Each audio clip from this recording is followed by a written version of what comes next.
Could somebody please make it make sense?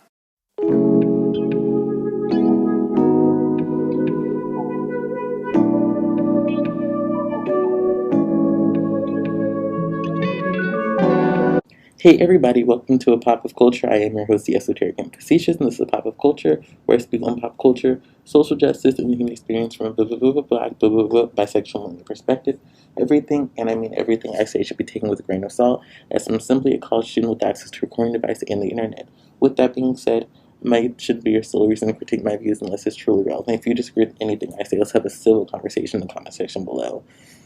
With that being said, I'm going to advertise my cover channel and then get to the topic of this video. I have a cover channel, Pop Culture Sings, where I sing throwback R&B, contemporary R&B, pop music, whatever I'm feeling, whatever you're feeling. So if you want to be down like free, if you're down with the click and if you're not down with my RP Ali, then definitely feel free to check that channel out.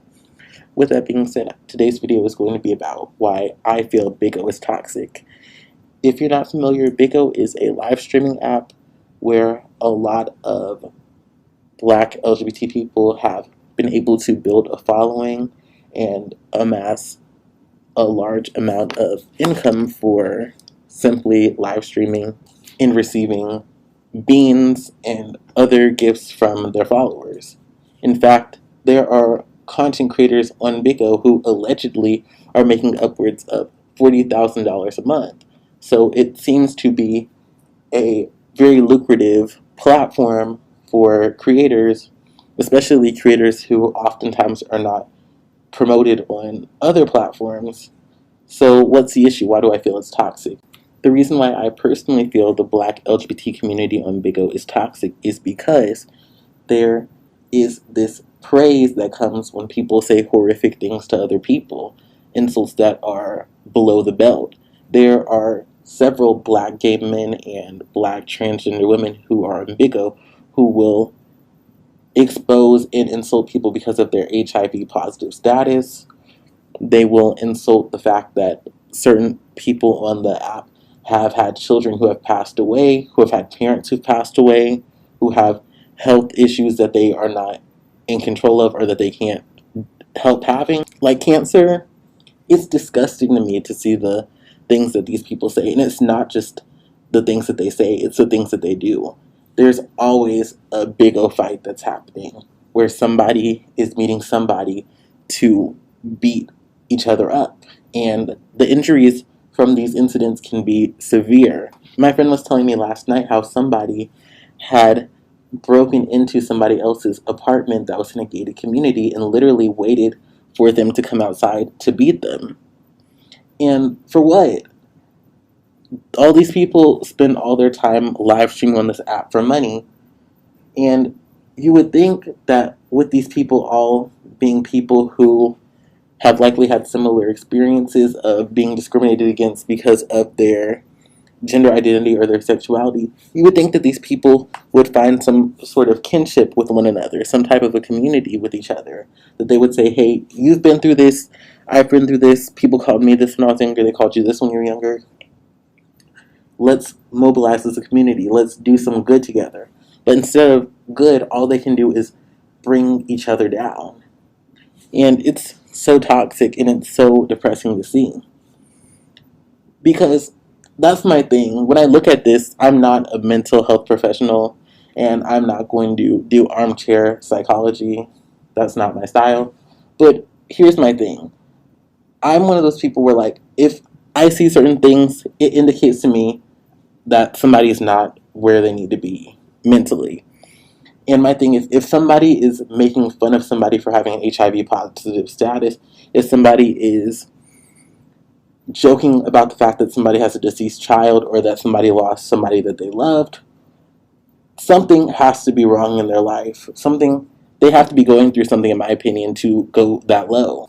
And my theory is these people, these Black gay men and these Black trans women, have been made to feel small. They've been made to feel like they don't matter. They've been made to feel like perhaps, the things they want in life they can't get. So the way that they feel powerful is by tearing other people down, even people who are in the same camp as them. So you may see one Black trans woman telling another one that she looks like a man, even though if that was said to her, that would be hurtful because it makes her feel powerful in that moment. And you may hear, a black gay man say something horrible about another black gay man's appearance because he wants to feel powerful in that moment. But the reality is, after you say that horrible thing, you're no more better off than you would be if you had never said it at all. You could, that's the thing I feel I see a lot. A lot of people have been hurt and they want to continue the cycle of hurt rather than actually reflecting and trying to do better. Because I feel like if somebody just stopped the cycle and said, hey, you said that hateful thing to me, but I'm not going to respond in that way, then maybe there could be a ripple effect. But I feel like now so many people are just like, you said this hateful thing, so now I'm going to fight. And even just the fighting too, it's just like, I feel like you should want more for yourself than just fighting and beating people up and calling people swear words. Like, there's so much more to life than those things. And I feel like with things like BIGO, I feel bad because even though it's good income for people, and this may be the most amount of money that people have ever made, I ask myself, at what cost? What cost are you giving up to be getting on these lives where people are saying the most hurtful things that they can about you? And what is that doing to people's character where they're in an environment where that's encouraged? Because even I'm not on BIGO, I've considered, doing some of the talent shows and things like that because they have cash prizes. But part of me wonders, when you're in an environment like that all the time, maybe you're like, okay, what they're saying is wrong. I'm not going to do any of that. But maybe somebody comes to you sideways, so you may not go as far the first time and say something about somebody having cancer, HIV, but you may say something that's a little bit out of your comfort zone of what you would say to somebody. Like, we all have our limits, and we all know, hey, that's a little bit too far. But as you're in this environment, perhaps, because this is what's getting views, this is what's getting beans, that's the thing that kind of makes me upset. Because my friend, he'll send me clips of people saying the most horrific things they can about other people on this platform. And the reality is, a lot of times, these are the times where these people are getting the most beans, which is like what you trade in for payment. People are being rewarded by this behavior. And it makes me not even just think about the content creators who are on BIGO, but the people who are watching. What state in your life do you have to be in where you get joy out of people tearing each other apart, beating each other to a pulp? I just think about that. And that's the sad part with a lot of marginalized communities. With these LGBT people of color, nobody really has to, no anti-LGBT people have to do anything. They don't even have to lift a finger because y'all are all tearing yourself apart. And the reality is, while you may be making good money, you could be making quote-unquote good money doing something positive, doing something uplifting, starting your own business, being an entrepreneur. I'm just the type where if I have to tear others apart to get a big check, I'd rather get a smaller check. You know what I mean? Have y'all had these experiences with BIGO? Are y'all involved on BIGO? Are there good sides to BIGO that y'all are a part of? And that's another thing I want to get to. When it comes to the insults that a lot of these people are doing, they're not clever, they're not witty. It's just things like busted ass hoe. That's you busted ass, ugly ass hoe. It's very bald headed, it's very base level insults that are not. My thing is, I'm gonna be real. If they were saying things that were clever and witty, where they made you think, my thing is, if you've got me, you've got me. Where if you say something shady to me, but it's clever and it's funny, it's actually funny, that's one thing. But these are just these very repetitive, busted ass, ratchet ass, bald headed, HIV having, that's my thing too. Not everybody is meant to be an entertainer, and this is no shade to people, but I feel like some people who are not actually funny or who haven't actually studied the art of comedy or just really focused on comedic timing and making things funny, they go for the easy stuff. And not to go too far left field, but I went to this theater conference in high school, and I remember we had an improv workshop, and they made all these rules that they told us about before we started. And there were certain things we couldn't do. We couldn't do toilet humor. We couldn't make jokes about things like 9/11 or the Holocaust. We couldn't say things that are racist. Like, there was a lot of different things we couldn't do. And the point of that was showing us as high school students that we could have improv that was clean, but that was still funny. And the problem with a lot of these people in BIGO is I feel like they don't know how to be funny. The only thing they know how to do is to cause outrage through saying these things that they know push the envelope and that are below the belt. My challenge to some of these BIGO people is see what you can do without hitting below the belt. Because there's ways you can be clever and shady without crossing the line. Because my thing is, if somebody says, like I said, if somebody says something to me that's shady but is clever and funny and witty enough, I'll laugh, because I feel like the purpose of humor isn't to drag people down, it's to make light of things. And you can make light of things in a way that can be funny to even the person you're joking at. But maybe that's too much for some people.